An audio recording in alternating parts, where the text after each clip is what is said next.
Meus irmãos, a paz do Senhor. Amém. Deus seja louvado por essa oportunidade que nos concede para estarmos aqui a fim de magnificar o seu santo e bendito nome. Assim como falou o salmista, vale mais um dia nos teus átrios do que 1000 lá fora. Aleluia. Louvo a Deus pela vida do pastor dessa igreja, o pastor Cleberson, a pessoa a quem Deus tem confiado a direção desse trabalho. Que Deus possa continuar a abençoar o seu ministério. A sua esposa também, missionária Mari, Deus nos abençoe. Aos obreiros que estão ao seu lado, evangelista Juscelino, evangelista Leandro, presbítero Vinícius, o também diácono Joás, todos os obreiros, Deus seja louvado pelas vossas vidas, em nome de Jesus. Vamos meditar um pouco no livro de Esther. Esther, capítulo de número 3, versículo 8 até o versículo 11.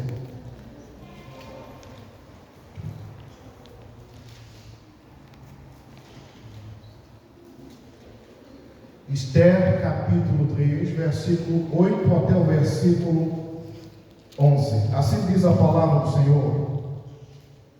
E Amã disse ao rei Assuero: existe espalhado e dividido entre os povos, em todas as províncias do teu reino, um povo cujas leis são diferentes das leis de todos os povos, e que não cumpre as leis do rei, pelo que não convém ao rei deixá-lo ficar. Se bem parecer ao rei, escreva-se que os matem, e eu porei nas mãos dos que fizerem a obra 10.000 talentos de prata, para que entrem nos tesouros do rei.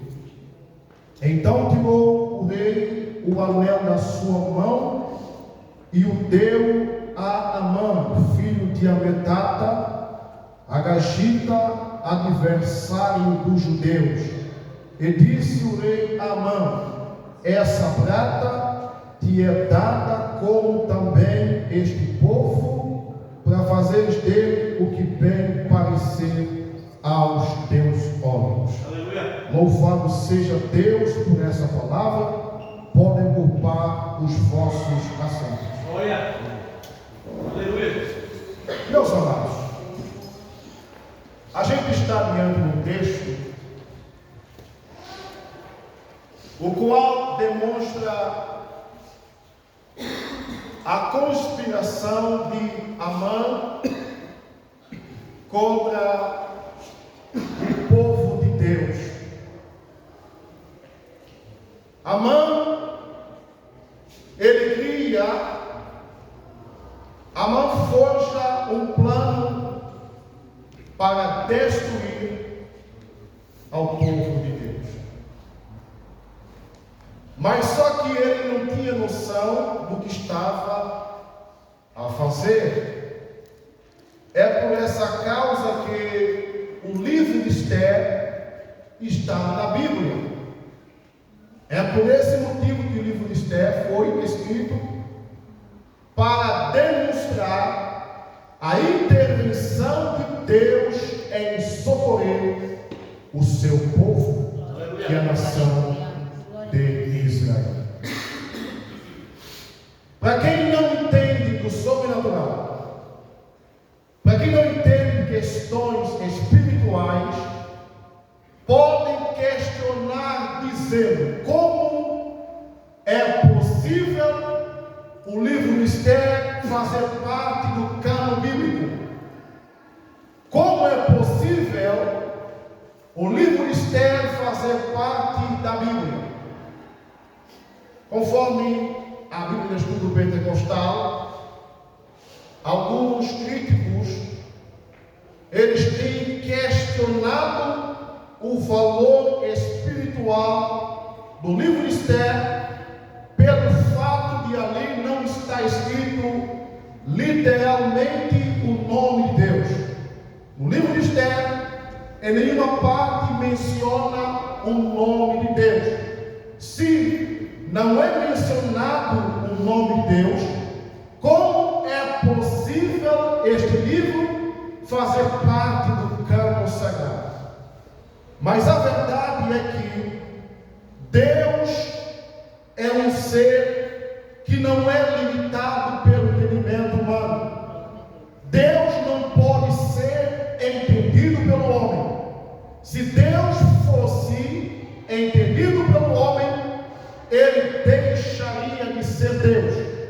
Tudo que o homem sabe sobre Deus é apenas uma pequena porção do que lhe foi revelado. Aleluia. Até hoje, Deus continua sendo um mistério na mente humana. O que eu quero dizer com isso? É que Deus, de forma silenciosa, sem ser identificado pelo nome, Deus entra nesse episódio e manifesta o seu poder em livrar o seu povo da conspiração de Amã. Amã, ele convence o rei Assuero a dar a última palavra: morte, destruição dos judeus. Mas Deus vai entrar no meio e vai virar um show e mostrar que a última palavra não vem da boca do homem. A última palavra não vem do homem. A última palavra não vem da terra. A última palavra não vem do inferno. A última palavra vem de Deus. Glória a Deus. Glória a Deus. Você, quando escolheu a Bíblia, para quem tem um exemplar como esse, você, para achar o livro de Esther, você tinha que passar por Esdras e depois Neemias. Isto dá a impressão que a história de Esther acontece muito depois de Esdras e Neemias. Mas a verdade é que não. A história de Esther acontece muito antes de Esdras e Neemias. Para entendermos isso, vamos voltar para o período do cativeiro babilônico. Conforme a Bíblia, são 3 fases que Israel, o povo de Judá, é levado cativo para a Babilônia. Conforme a Bíblia de Estudo Pentecostal, a primeira fase acontece em 605, na época em que o rei Eliaquim, também chamado Joaquim, ele reinava sobre Judá.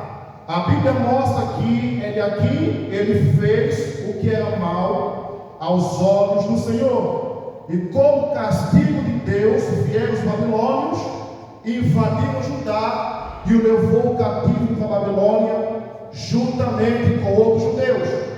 É nessa fase que também os 4 jovens são levados para o cativeiro: Daniel, Sadraque, Mesaque e Abednego.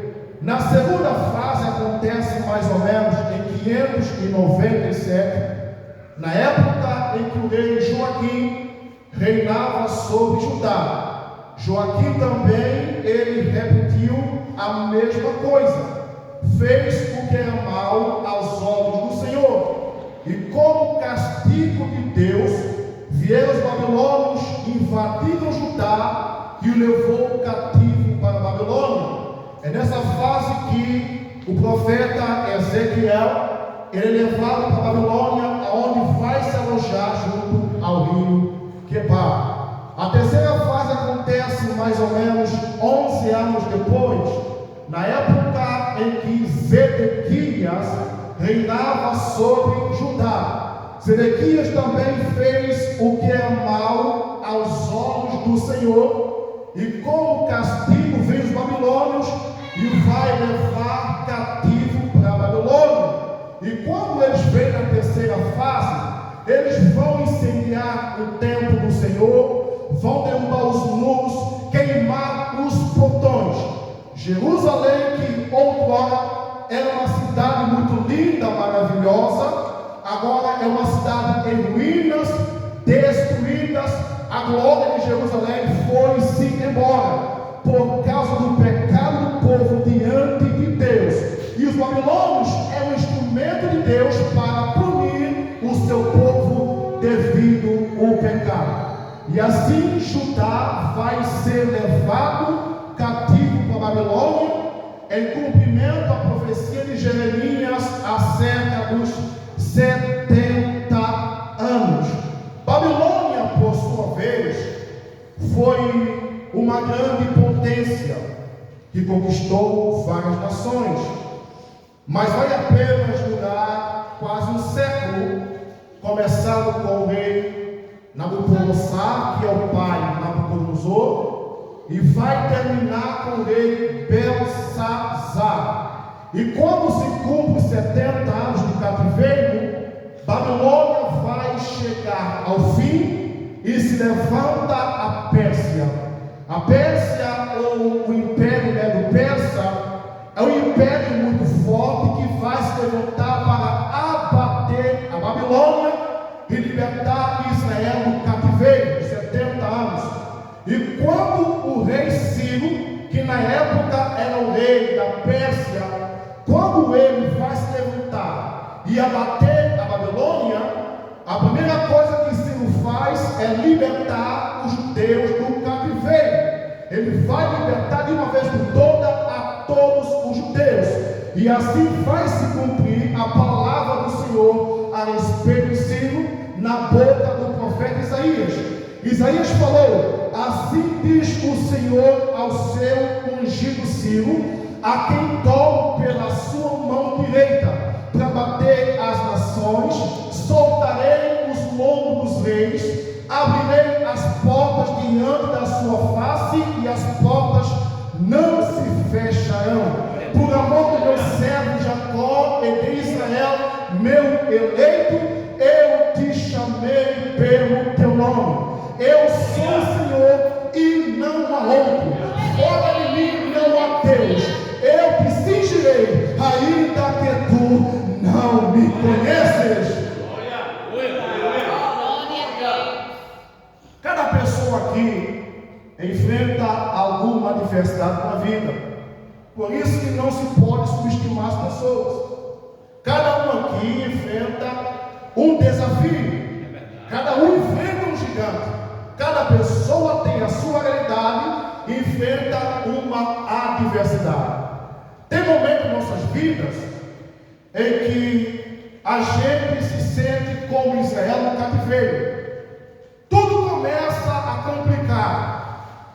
Olhando para a nossa volta, a gente percebe que tudo se resume em um cativeiro. Às vezes nós perguntamos para Deus: Deus, se o Senhor é comigo, por que tudo isso me sobrevém? Tudo está complicado. Essa pergunta é supostamente a mesma que Daniel fez quando foi levado para a Babilônia, que Ezequiel também fez quando foi para a Babilônia. Se o Senhor é comigo, por que tudo isso vem sobre mim? Ou por que tudo complica? E a resposta de Deus para você é que nem todos que estão em cativeiros estão no pecado. Quem não está no pecado está na provação. E a prova tem tempo determinado por Deus. Assim diz o Senhor para você: se você é um Daniel, o cativeiro não vai te transformar em um escravo, mas sim em um governador, um príncipe para reinar. Se você é um Ezequiel, o cativeiro não vai te transformar em um murmurador, em um caluniador, mas sim em um profeta do Senhor, para trazer a mensagem revelada do céu. O cativeiro não é para sempre. Deus vai levantar o Ciro na tua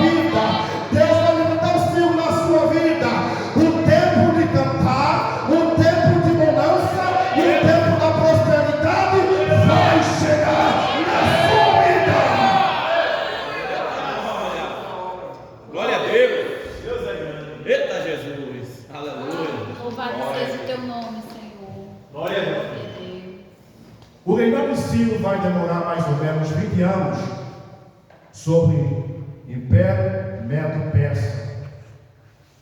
A Pérsia, que você já ouviu falar várias vezes, vai começar com um pequeno reino que atualmente estaria localizado numa região chamada do Irã.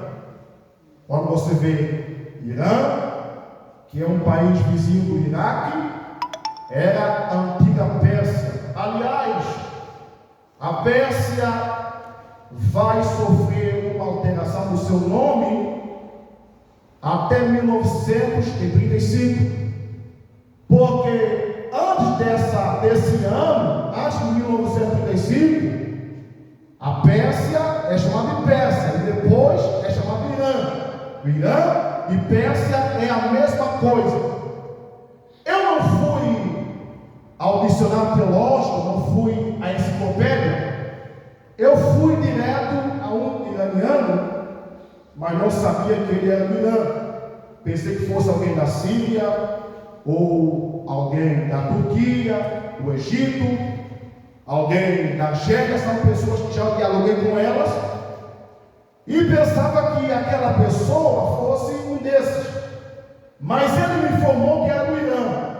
Quando falou que era do Irã, isso despertou uma curiosidade em mim. E eu perguntei para ele: qual é a língua falada atualmente no Irã? Ele falou persa. Os iranianos falam de Farsi. Farsi e persa é a mesma coisa. É a mesma coisa. A língua persa. Mas só que sofreu alguma alteração porque evoluiu, a geração foi passando e é normal. É como também o hebraico, que sofre alteração. Até português também sofre alteração. Os irmãos sabem que antigamente escrevia a farmácia com PH, e hoje escreve, alguns falam que escreve hoje com H, né? Hoje escreve a farmácia com H, mas na verdade é com F. Então sofreu alguma alteração na gramática. Da mesma coisa era a língua persa. Até hoje continua do mesmo jeito, mas com apenas alguma alteração na gramática. Se você visitasse o Irã, se encontrasse alguém abaixo ou acima dos 90 anos, você estaria falando com um persa nativo. É um persa, como origem é persa. Só depois de 1935 que ele é iraniano. A cultura é mesma, apenas mudou o nome. E ali no Irã estava a base do trono do rei Ciro, que foi o rei do Império Medo-Persa. Assim que Ciro ele liberta os judeus do cativeiro, no ano seguinte, conforme a Bíblia, Zorobabel ele vai para Jerusalém com um grupo de judeus para assim reconstruir o templo do Senhor. Mais ou menos 8 anos depois, Ciro veio a falecer e seu filho vai assumir o seu lugar, que é o rei Artaxerxes I. É na fase do rei Artaxerxes que vai acontecer a interrupção da reconstrução do templo do Senhor em Jerusalém. Por causa dos samaritanos, vão enviar cartas para o rei Artaxerxes com uma acusação falsa, e assim a obra do Senhor vai ser interrompida por um tempo. E mais ou menos 8 anos depois, Artaxerxes faleceu, e como não deixou herdeiros, não deixou filhos, netos, então um dos seus oficiais vai assumir o seu lugar, que é o rei Dário. Dário, na verdade, ele não era príncipe, não era da família real. Dário era apenas um oficial do exército, possivelmente o capitão da guarda, mas como era alguém da confiança do rei, muito chegado ao rei, ele vai assumir o trono do grande rei Artaxerxes e ser o rei de toda a Pérsia. Até o momento em que o rei Dário ele é coroado como rei, até o momento que ele sobe ao trono, a obra de Jerusalém continuava parada. A construção do templo continuava interrompida. Mas 2 anos depois, Deus levanta um profeta chamado de Ageu. Ageu vem em nome do Senhor e vai trazer uma palavra ao povo dizendo: é o tempo de vocês estarem em conforto em vossas casas, e a casa de Deus desolada. Assim diz o Senhor: aplicai os vossos corações para os vossos caminhos, ide, subi ao monte, trazei a madeira, edificai a casa, e dela agradarei, e eu serei glorificado. No capítulo 2, Ageu vai trazer uma palavra de esperança, dizendo: minha é a prata, meu é o ouro, diz o Senhor dos Exércitos.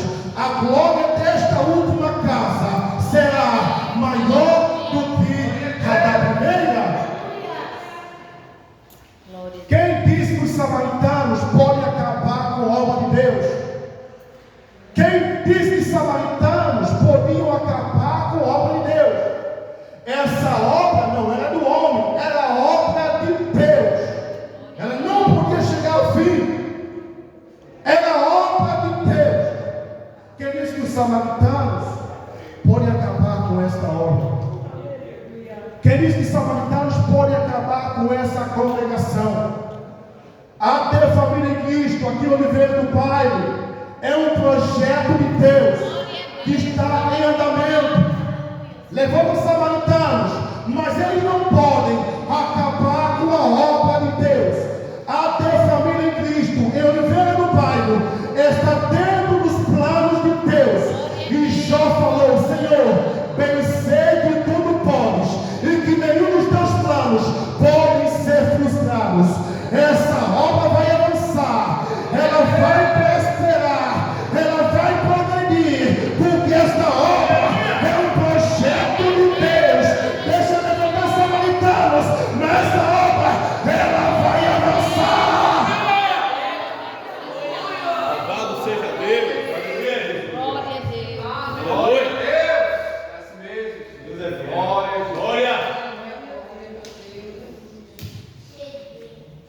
Aleluia. Jesus. Mais ou menos 4 anos depois, que Ageu profetiza sobre a obra do Senhor, a obra concluiu. E mais ou menos 30 anos depois da conclusão da obra, Dário faleceu. E quando ele falece, o seu filho Assuero vai assumir o seu lugar. É com ele Assuero que vai acontecer a história de Esther. Conforme a Bíblia, mesmo no começo do livro de Esther, ali mostra que no 3º ano do reinado do rei Assuero, foi realizado um banquete com todo o povo na fortaleza de Suzã. E o rei, nessa festa, a Bíblia mostra que está cheio de vinho, ele mandou chamar sua esposa Vasti, para demonstrar sua esposa diante dos seus súditos. Mas a Vasti, como você conhece muito bem a história, ela recusou de se comparecer diante do rei. E por causa da tradição, porque era um povo com muita tradição, a Vasti foi destituída do trono, perdeu a sua coroa, porque uma mulher não podia fazer isso com o seu marido, seria um mau exemplo, por isso não foi perdoado. E assim o rei Assuero, ele agora está sozinho no trono, ele precisa de uma companheira, uma rainha, para ocupar o lugar da Vasti. É aí que vão ser apresentadas as moças, para que uma delas tornasse a rainha em lugar da Vasti. E as moças vieram ao palácio, mas só que não era chegar ao palácio e no dia seguinte apresentar o rei. Ó rei, chegou as moças e vão já se apresentar diante do Senhor. Não era assim. 1 ano de preparação. 1 ano de preparação. 6 óleo de mirra para embelezar a pele, mais 6 meses com especiarias e outros cosméticos para se encontrar com ele. Quando se completa um ano, as moças vão se apresentar diante do rei e uma delas vai se tornar a rainha da Pérsia, e você sabe perfeitamente quem é aquela mulher, que é a Esther. Eu parei para pensar, será que a Esther era a única mulher linda naquele momento? Porque todos sabem que o homem naturalmente é muito visual. Será que Esther era a única mulher linda naquele momento? O rei escolheu a Esther. Todos sabem perfeitamente que a preocupação feminina com a beleza é desde a antiguidade. Não é de hoje que a mulher ela tem assim essa grande dedicação na estética. Isso é instinto da mulher. Lamentavelmente, me perdoe por dizer esta verdade, muitos maridos, eles acabam de não perceber essa parte da mulher. É o instinto. Tornar linda, brilhar, não é pecado. Pecado seria um exagero. Mas é o instinto da mulher querer brilhar, dedicar na sua beleza. Mas lamentavelmente muitos maridos não percebem esse detalhe. Ele quer ver a esposa linda, maravilhosa, mas às vezes acaba de não assim ajudá-la a brilhar. Portanto, você, marido, perceba que a sua esposa, ela quer brilhar. Por isso que ela gosta da flor, porque ela se compara com uma flor. Ajude a sua esposa a brilhar, não é pecado. Mas só que a mulher de Deus é sábia. A mulher de Deus é equilibrada, porque a Bíblia fala que uma mulher sábia edifica a sua casa. É conforme a realidade de cada um. Mas está na sua natureza brilhar. Ajuda a sua esposa a brilhar como uma flor. Ora, um ano de preparação, e quando completa, vão se encontrar com o rei, e o rei vai escolher a Esther. E eu pude concluir que quem levou Esther ao trono não foi a sua beleza. Lendo a Bíblia de forma superficial, a gente percebe que ela é uma mulher muito linda, mas não foi a sua beleza que levou ao trono. Não foi o rei Assuero que levou Esther ao trono. Não foi também Mardoqueu que levou ao trono. Quem leva Esther ao trono é o próprio Deus. Porque Esther seria um instrumento na mão de Deus para livrar Israel da conspiração do maldoso Amã. Amã estava tramando contra Israel, mas Deus, ele vai criar um plano para livrar Israel daquela conspiração, tanto para o homem como para a mulher. Não importa quem você é, não importa de onde você veio, não importa a tua posição eclesiástica, não importa a tua posição social. Se você está dentro de um plano de Deus, então se prepare para chegar aonde muitos não chegaram. Se prepare para pisar aonde muitos não pisaram. Se prepare para assentar aonde muitos não assentaram. Prepare porque você vai estar por cima e não por baixo. Você vai estar por cabeça e não por cauda, porque você faz parte de um plano de Deus.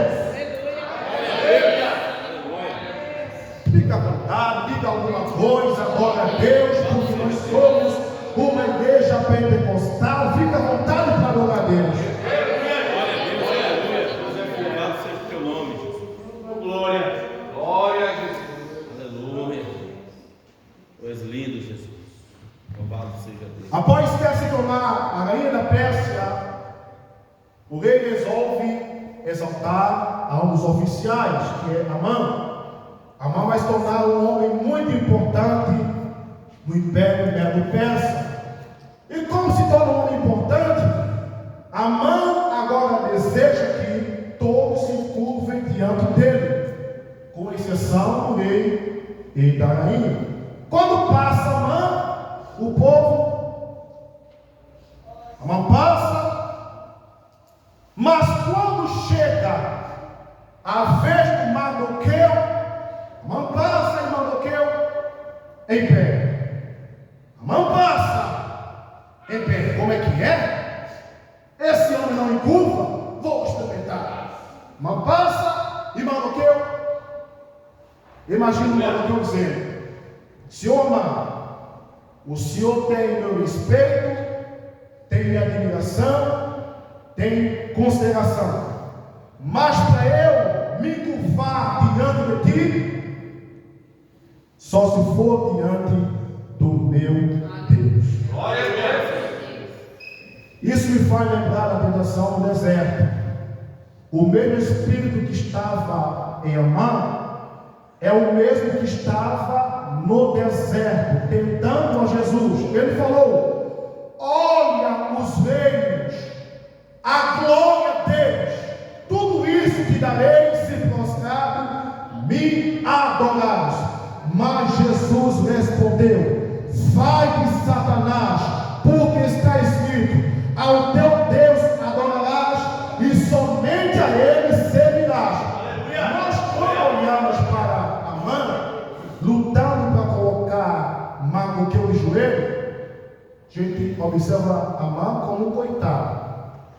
Amã luta tanto para colocar Mardoqueu de joelho, mas não consegue.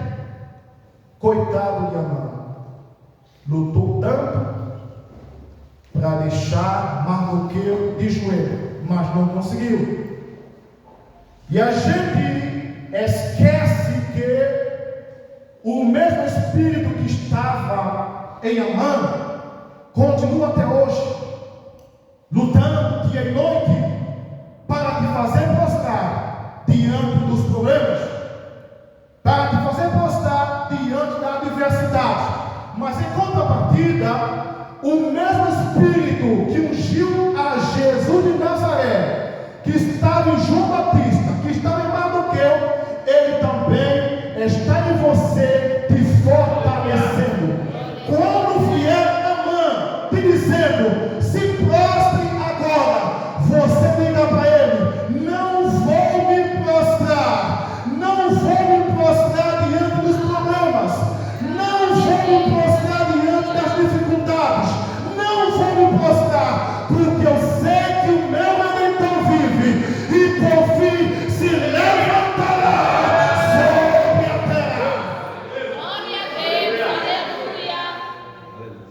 Vamos finalizar. Glória a Deus. Aleluia. Só por causa do Mardoqueu não se curvar diante de Amã, Aleluia. Amã agora vai começar com inspiração. Aleluia. Vai começar a criar um plano para destruir a todos os judeus. No texto que nós lemos, Amã fala: olha aí, existe espalhado por aqui um povo que não cumpre suas leis, um povo que tem suas leis que não cumpre a nossa lei. Então escreva que os matem, acabem com todos eles, e pode deixar que eu resolvo isto. Amã criando um plano para destruir aos judeus. E quando o decreto foi lançado, a Esther, sabendo disso, desse plano, ela juntamente com suas servas e com o povo, vão fazer um jejum de 3 dias. E nesse jejum, Deus, ele vai se levantar no trono e vai olhar para o seu povo. Deus vai entrar no meio do seu povo. Deus vai começar a virar o jogo. Os judeus, eles têm um dia contado. Serão todos destruídos. Serão todos executados. O Império Medo-Persa começava desde a Índia até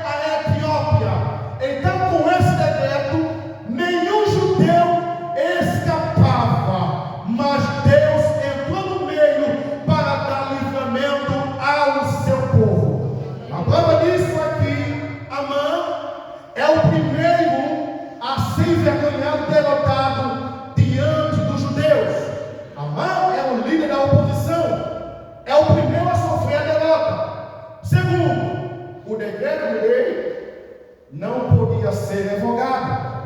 Quando o rei lançava o decreto, não podia voltar atrás, tem que se cumprir. Mas Deus entra no meio, coloque a mão. Então Assuero, ele vai lançar o segundo decreto, que cada judeu lutasse para se defender, cada judeu lutasse pela sua vida. A Bíblia mostra que os judeus, eles feriram, acabaram com todos os seus adversários. Deus entrou no meio e mudou a história do seu povo. O decreto não podia ser revogado pelo homem, mas podia ser revogado por Deus. Fique em pé e vamos finalizar. Aleluia. O decreto não podia ser revogado pelo homem, mas foi revogado por Deus, porque Deus, Ele é um Deus do impossível. Glória a Deus. Para finalizar, o inimigo tem se levantado furiosamente para acabar com sua família. O inimigo tem se levantado furiosamente para acabar com seu casamento. O inimigo tem se levantado furiosamente para acabar com seu ministério, para acabar com sua vida espiritual. Mas, se você ainda tem compromisso com Deus, se você ainda tem a vida no altar, essa é a palavra do Senhor para você. Toda ferramenta preparada contra ti não prosperará. Deixa o inimigo levantar. Ele vai levantar e vai voltar a cair. Toda ferramenta preparada contra ti não vai prosperar. Toda ferramenta preparada contra seu ministério não vai prosperar. Toda ferramenta preparada contra a sua família, contra seu casamento, não vai prosperar, porque você está dentro do plano de Deus.